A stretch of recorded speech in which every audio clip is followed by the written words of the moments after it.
You are not prepared. You are not prepared!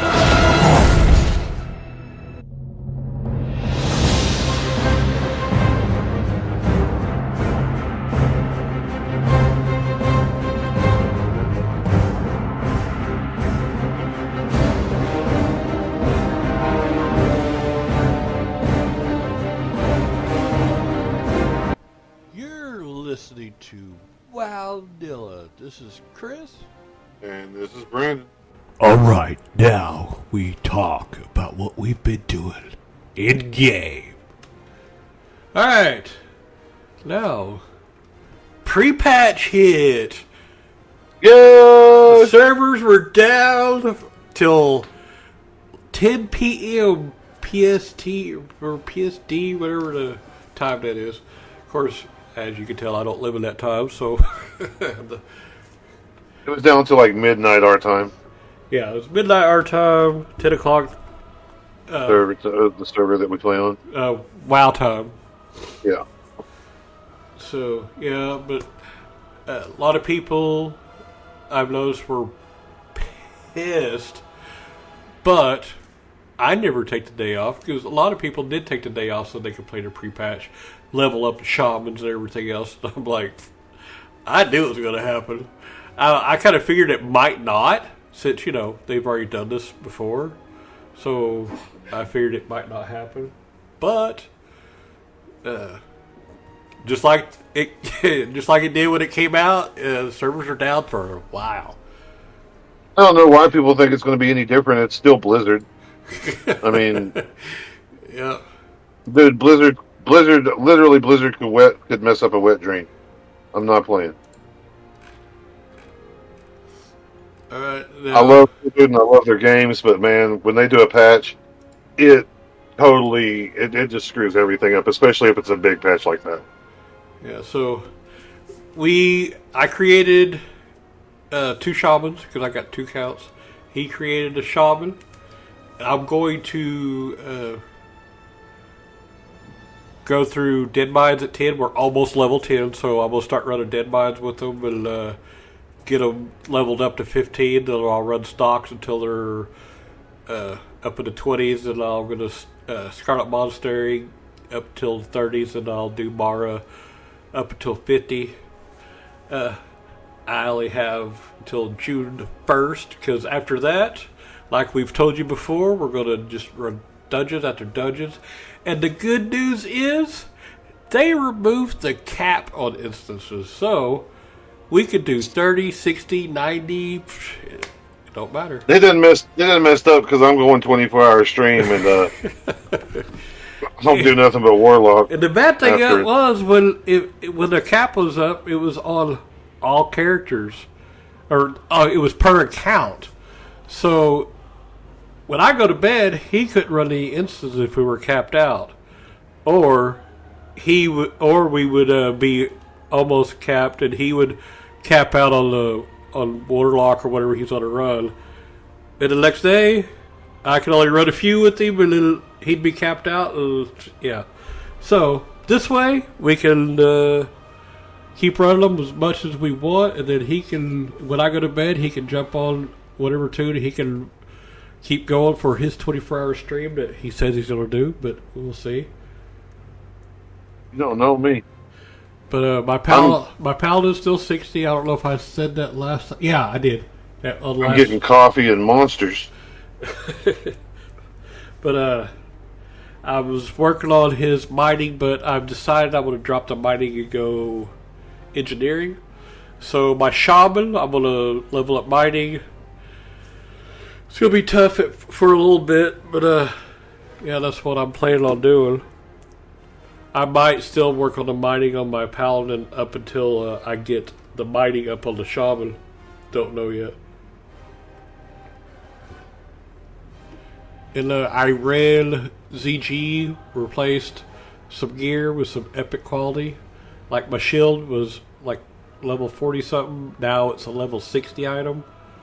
And legs, I think a trinket. I got a good Libram, so he's pretty close. I need to replace the weapon more than anything. He's got a level 40, the Wirt's third leg. Which, Wonder where you got that. I don't know. Somebody sent it to me, and then I picked up 2 more by doing the treasure chest quest. Oh, did you? Yeah, I think I got you started on it on the Stranglethorn Veil. You might have finished it and got the leg. I don't know. No, I got the leg from a world drop.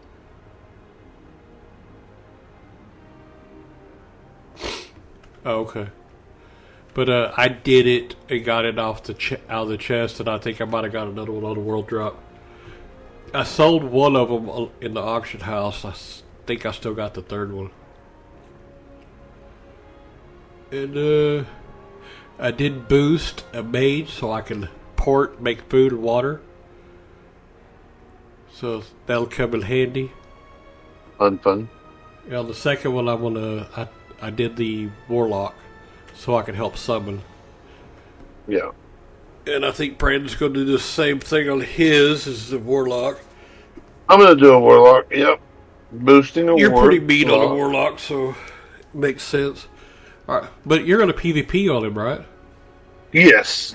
My warlock. I mean, I'm going to get to 70, and I would like to raid, but also I'm going to do PvP because PvPing on a warlock is pretty fun. Yeah.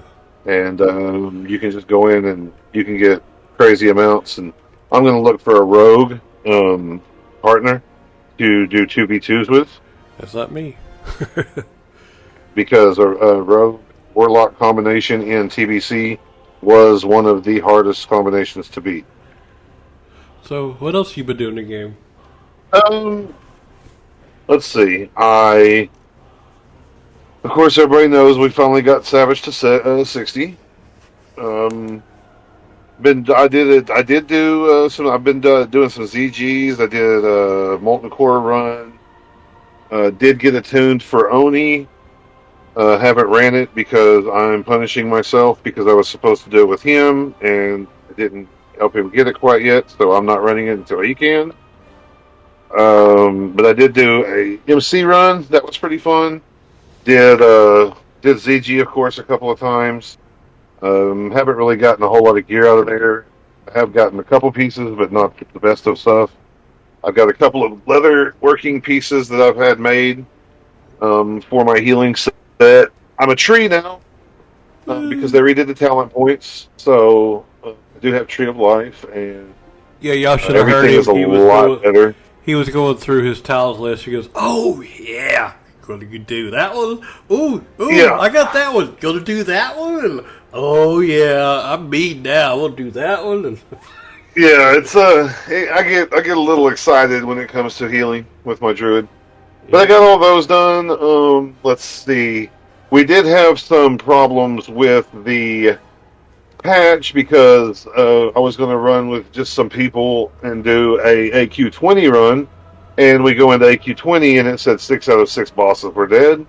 And same thing with when they tried to go to Oni, said that Oni was already dead and there was no trash. So the patch messed up the raids. You couldn't do any raids. The only raid I think that was available was Nax. And I'm not attuned for that place yet, nor am I even wanting to step foot in there. So, other than that, just kind of been working on some leather working, working on the mage a little bit. Got the mage to 35, and it's been a lot of family time. All right, so we'll move on. The news.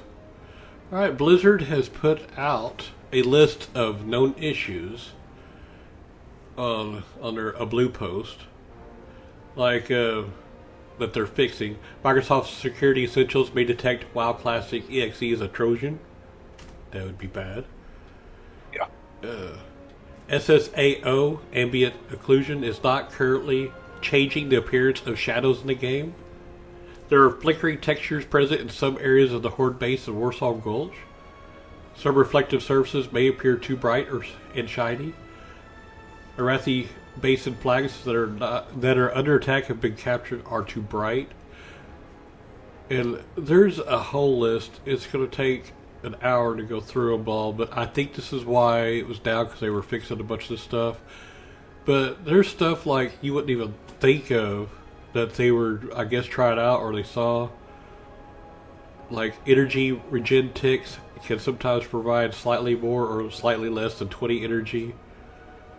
The stealth animations for Druid and Rogue differ slightly on some races compared to the original Burning Crusade. They were looking at a bunch of stuff.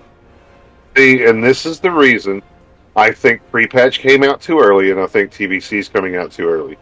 They should have given this another month at least before pre-patch, or when they did pre-patch, they should have given it a month from pre-patch to dropping TBC. Yeah. Did they also put out not a bug list? Because people were saying, hey, this is a bug, and they're like, nope, this is how it's supposed to be. In TBC. There was a bug last night? Last night with Lord Kazakh, you know that dude that was out in front of Ironforge? Oh, yeah. We were looting. We were in the process of looting his body and distributing loot. People were rolling on it, and the body disappeared, and he still had like 8 items on it. Yeah, I was mad because there was a ring in there that it was mine. Oh, dude, yeah. So we reported it as a bug, but there's nothing they can do. They can't go back and give us the loot. Yeah. So I mean, we just reported it as a bug. Like health regeneration provided by spirit varies by class and is not equal between them. Moving between layers takes progressively longer with each swap. This is intended to prevent exploitation. Oh, okay. There's the chance to be dodged by creatures slightly lower in Burning Crusade Classic than it was a WoW Classic. You know, a lot of people are turning a big old long list of stuff in that are not actually bug fixes. That's what it's supposed to be played. So another thing that you guys may not know with TBC, when they brought TBC out, once you hit level 10, from level 10 to 50, the XP gain has been, or the XP that you need to hit, it's a faster XP gain. You get more XP from quests, and you get more XP from killing mobs from 10 to 50 to help you level quicker. Just a little news that you guys, I don't know if you've read or anybody's read or anything like that, but it's just something so you guys know, hey, if I hit 10, I can get really, 10 to 50 is I want to say I heard that it's not quite half the time that it used to be, but it's close to half the time it used to be. Now there's talent build guides out that you can look up if you're not sure, but it's kind of a good idea to kind of look at them to kind of get an idea what you want to do. You don't have to do that, but unless you want to copy it and try it out, but you want to look and see what you want to do and everything else, and some of these guides will tell you exactly what each and every talent does. I'm level 60 and I went full every point into Resto right now, just because I'm just going to wait, because June 1st they're going to give me another free respec anyway. Yeah, and for all you people who boosted a character, there's a guide out to level from 58 to 60 and the good talent builds for them. Nice. I didn't know that, so I'll check that out for sure. Yeah, I'll put it in the notes. Guide to everything coming in the Burning Crusade pre-patch. So you can check that out. Set nameplate disc between 0 and 41 yards and upcoming Burning Crusade Classic beta build. Now there is also, since Joe Crafting's new, well, not exactly new, but to BC, you now have the option to do a Joe Crafting. There's a recipe and leveling guide is now live. So there's a bunch of Atlas loot. If you've updated it no longer shows classic items. It only shows BC stuff now. Oh yeah. So you can't even go back and look at the classic dungeon. Really? Yep. Did it always do that? No. I think it's broken. Yeah. Because I was like, that's not cool.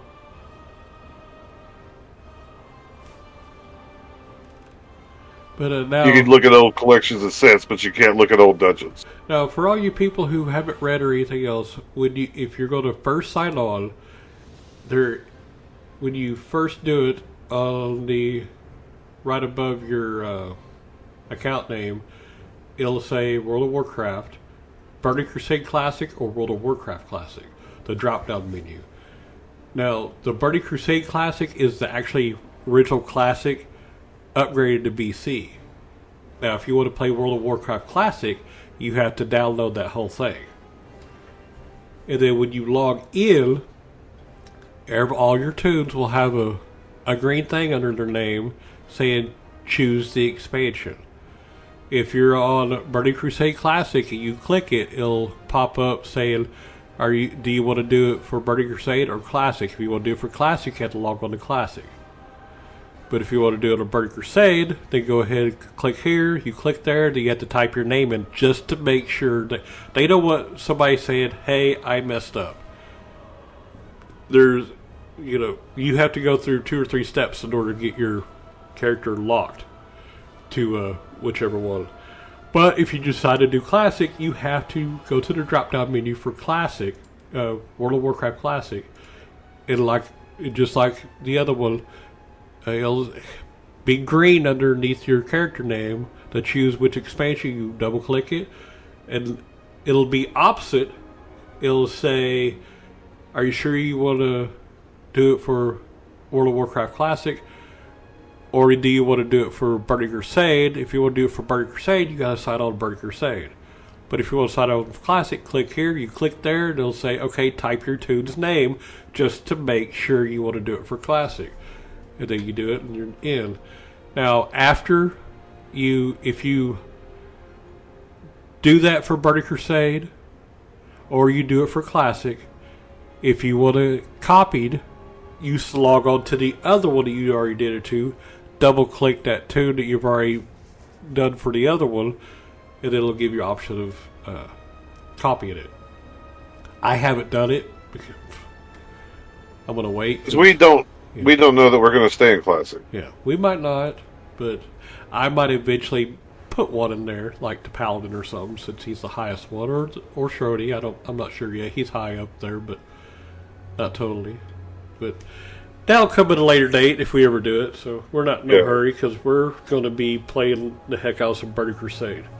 Yeah, TBC is where it's at. Now, if you want to do the deluxe edition, that way you get your mounts plus your boosted character, whatever, or the Dark Portal Pass, which does the boosted character, you have to do it while you're logged into Burning Crusade Classic or World of Warcraft Classic.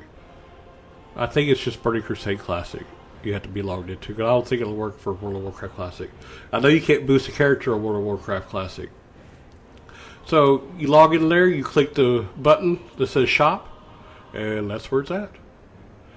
Now, I think if you do the Dark Portal Pass and then later you want to upgrade to the Deluxe Edition, you can do that with the price difference. That's what they say. I didn't try that.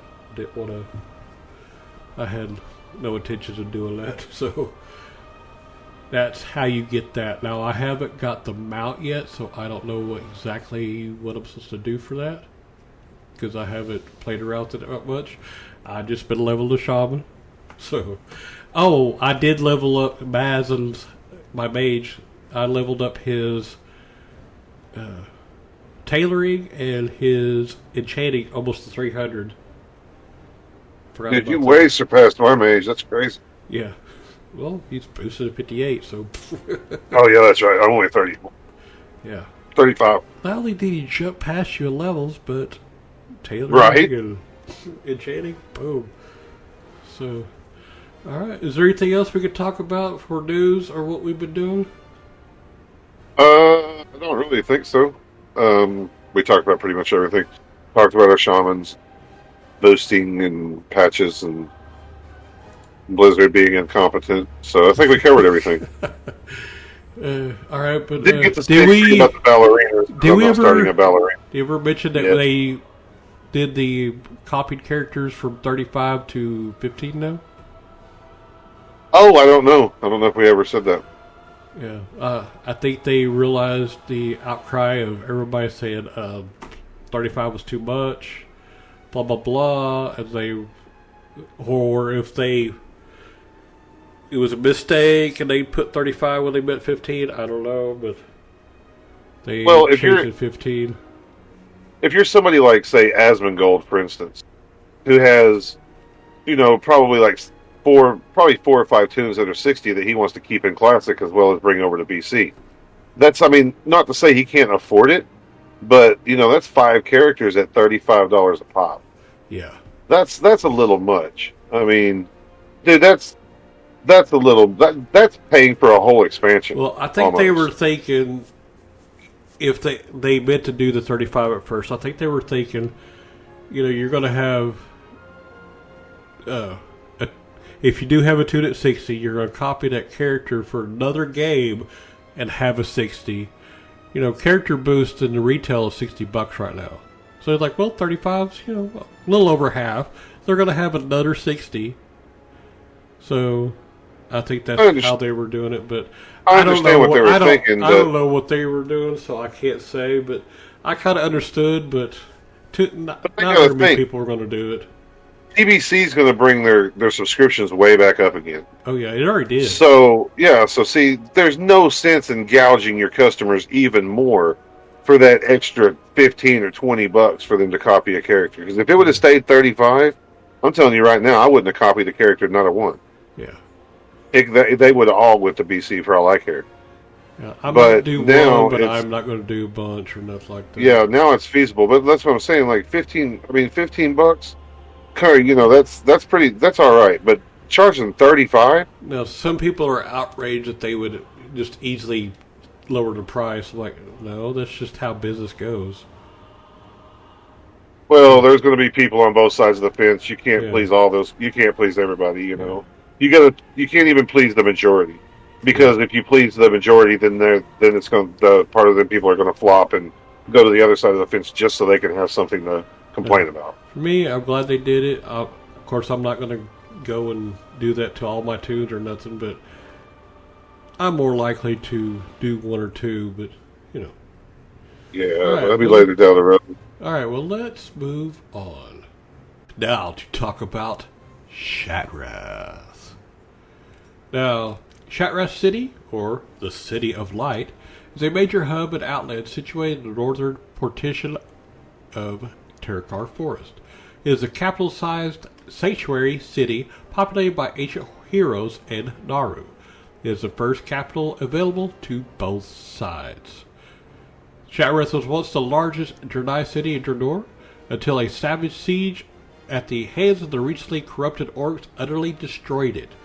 Rad is still traumatized by the atrocities that happened there. Shattrath's ruins are maintained by the Naru, known as the Shattrath, who are centered at the Terrace of Light. The ruler is Adal.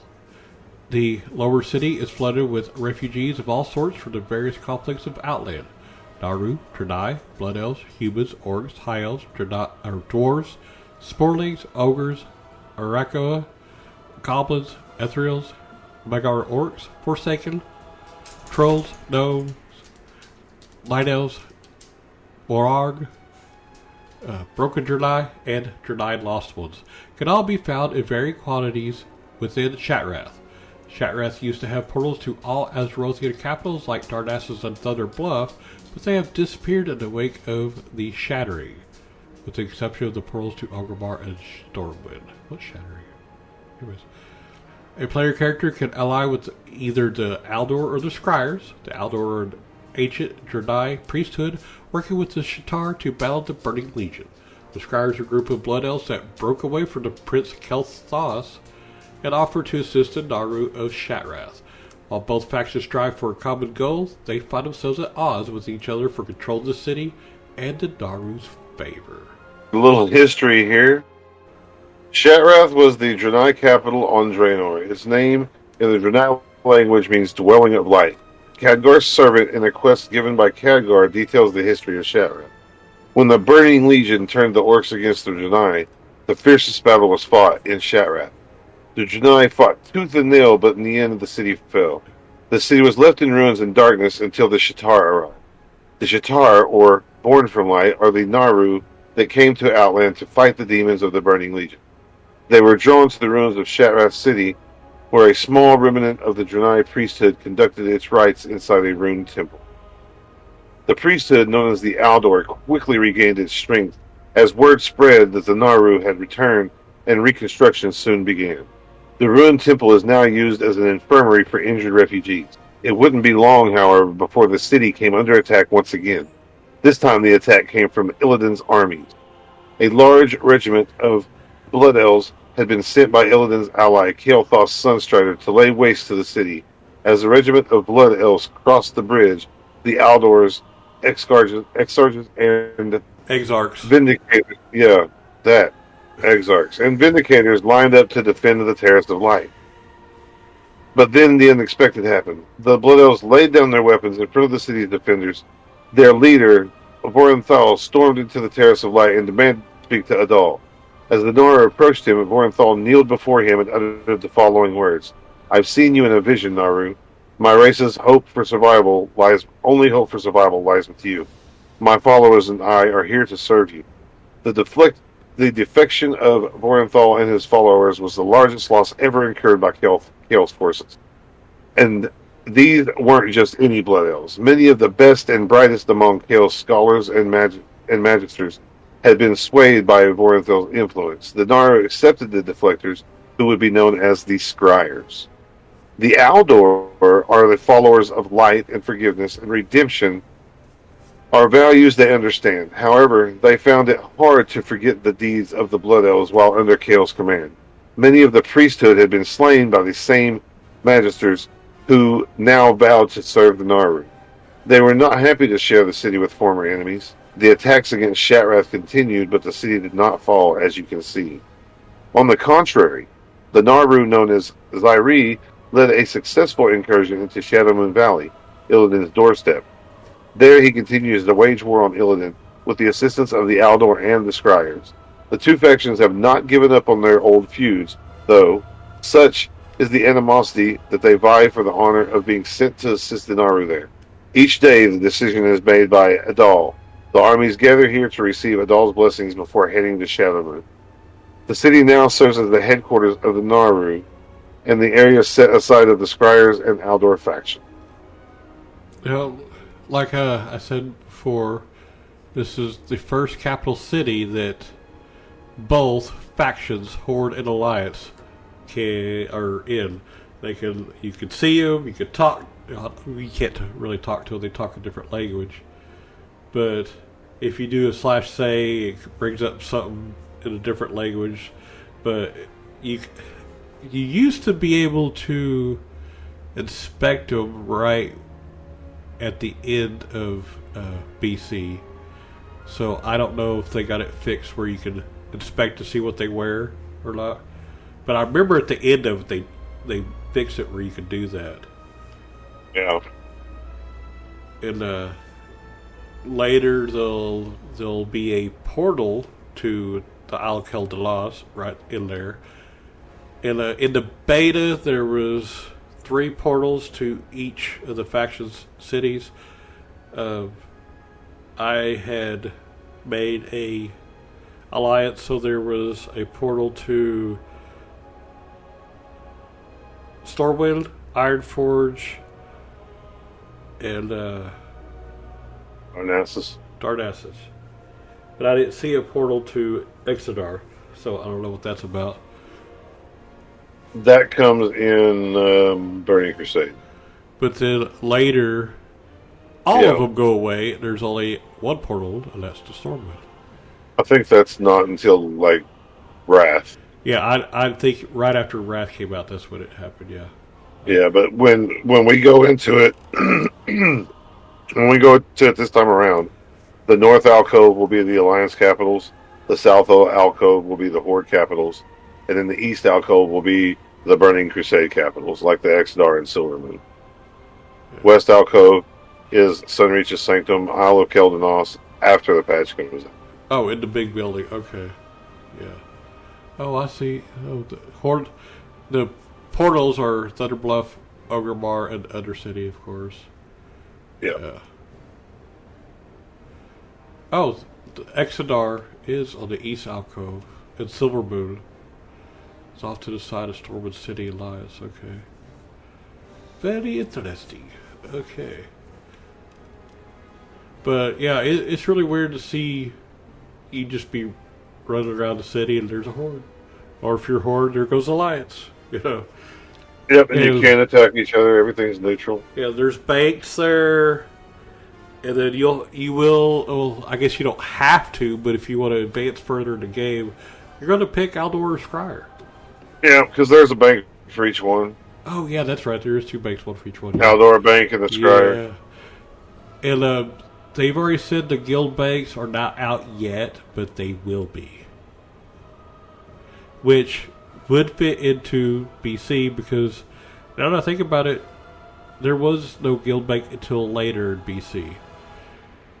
Yep. Because I remember when you walk into the bank, there's a guild bank person to the right and to the left once you walk in. And if you walk all the way to the back, that's where... no, the guild banks were off to the back of the sides, weren't they? What was in the very back? If you just walked straight into the bank, and you just walked all the way to the back. Maybe that... Maybe that was the vault. I don't remember what the 2 guys were doing in there to the left and the right when you walked in there. I don't remember. It's been forever, and I didn't check it out when I was in there. But the areas, the city is divided into 4 major sections on different levels, separated by lifts or stairs. And they do the achievements. One of them you can actually jump off of and survive and get the achievement for the falling achievement. Going down achievement, yeah. Alright, now Terrace of Light is the central area and seat of the Shattrath faction. The bank, which Aldor Bank is northwest, Scryers is southeast. Then they have the Scryers tier, elevated area and seat of the Scryers faction, which has the Seer's Library, southwest part of the platform, and the Inn, which is the east part of the platform. And then Aldor Rise is the uppermost area and seat of the Aldor faction. It has the Shrine of Unending Light, which is the west part of the platform, and the Inn in the south part of the platform. And then Lower City, which is down, is a lowermost area and seat of the Lower City faction. And it has the World's End Tavern, which is the northeastern area. And also, if you go down there, Harris Pilton is down there selling her big, huge bag. Gigantic bag. Yeah, gigantic bag. Yeah. But once you choose an Aldor Scryer, you will want to set your Hearthstone for that inn. Because you got the 3 portals there. Why not? Right? Yeah, if you go to the other one, it'll teleport you out of there. Yeah. Yup. They don't like you. They'll all be red. Yeah. Now, there are some notable NPCs that are in Shattrath. Khadgar's there. And he's in the Sanctum Light, which is in the middle of Shattrath. Adal is in the middle of Shattrath as well. Grifta, he is selling wonderful trinkets on the southern side of Shattrath in Lower City. Go see him. He does have some nice things. Tobias the Filth Gorger, he is awaiting adventurers to bring him delicious fruits in the southern parts of Lower City. Crow Threadstrong, he's a yelling fruit vendor. Grok, he's looking to help people with Blades Edge Mountain Ogres. Adam Eternum, he's awaiting heroes to aid with the Arethi Basin next to the Battle Masters on the western side of Lower City. He is alongside his trusted Battle Tiger and his side orc, Auric Co. If you guys don't know, Adam Eternum is based off of He-Man. And which was can't remember his real name right off the top of my head, but the trusted Battle Tiger is his Battle Cat Cringer, and the side orc, his sidekick Auric Co is actually his little sidekick that's in there, and I think his name is Q or something like Orin. that. Is his name Orin? Yeah. Orin maybe is his name. Yeah. And he's just a little floating dude. But yeah, this is all from He-Man. It's great. Keldo and the Lost is in Lower City. He wants to get Adam Eternum. once and for all. So he may be Skeletor. Yeah. Yeah. And then Ernie Packwell, he is the trades good vendor, and he is a cult figure. Now, also down there in Lower City, you got your fishing dailies, and I'm not sure, is there cooking dailies down there also? I believe there was, yeah. Yeah, I know there's fishing dailies, and I remember them kind of being fun, but I think that was the first time that fishing dailies came out, and I don't remember, but I think it gave pretty good amount of gold or whatever. And I can't remember if it gave you any rep or not, but that's pretty fun to do every day, at least for a while, until you get your fishing up. So, now the factions, both Horde and Alliance players, start as neutral, 0 of 3,000, with the Shattrath, the faction of Naru which rule the city, the Aldor and the Scryers. The Aldor and the Scryers are at odds with each other, so doing quests for one faction will simultaneously raise your reputation with the quest giver's faction and lower your reputation with the opposing faction. Now, Khadgar gives you a quest, Allegiance to the X. That will give you a free 3,500 rep with the faction of choice and negative 3,850 faction with the opposing group, sending you to friendly with the faction you choose and hostile with the other. The Aldor have many shadow resistance patterns on sale for crafters, although Scryers have many arcane resistance patterns. Now, Blood Elves and Draenei who complete this quest find themselves merely at neutral status. If they choose the opposite racial faction, Blood Elves choosing Aldor for example. Furthermore, the opposing racial faction will be hostile by default, even if it is not listed on a reputation pane yet. So Draenei players should not attempt to enter the Scryer's tier unless they have already picked allegiance to that faction and vice versa. Quests that give reputation with Aldor Scryers also often give gain with the Shattrath. This gain does not show in the chat log but can be confirmed in the reputation panel. Now I do know you should study which one, because like one side is better for blacksmiths, on one side is better for jewel crafting, and another side is better for just whatever your thing is, your profession is. It depends on if you want to go short game or end game. Yeah. Because if you want to go end game, there's one of them that gives most of your shoulder enchantments for end game. But they all give enchantments of some sort. But the shoulder enchantments come from the Aldor and the Scryer. And I do believe, I can't remember which one it is. I want to say it was the Scryer, but I can't remember for sure. But one of them has mostly everybody wants to go them for end game for the shoulder rep that you get, or for the shoulder enchantments you get. And you really don't want to have to rework it because it's way hard to change function. Now, there's repeatable quests that gives you some of the stuff you turn in for rep. Now, reputation gains with Aldor correspond with a 10% greater loss of reputation with Scryers and vice versa for the other. There's repeatable quests. And it's just more or less turning in like Dreadfang, Venom Sacks, Mark and Kill Jaden, Mark of Cigaris, and Fell Armament for the Aldor.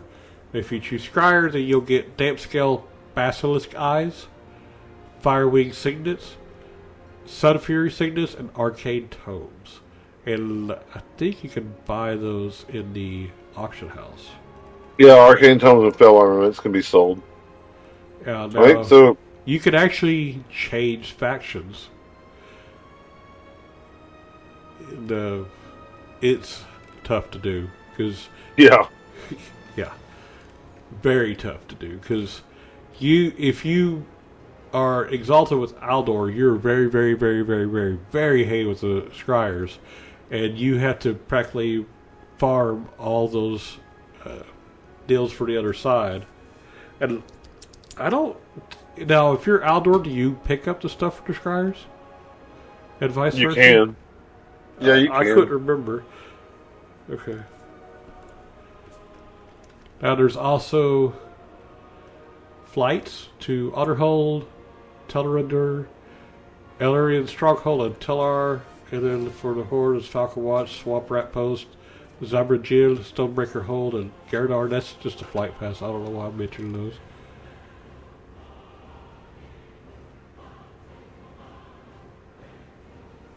Now, like I said, setting your Hearthstone here is very advisable. It has portals to all major cities. Because there's no trainers in Shattrath. No trainers in Outlands, period. You always have to go back to a major city to train.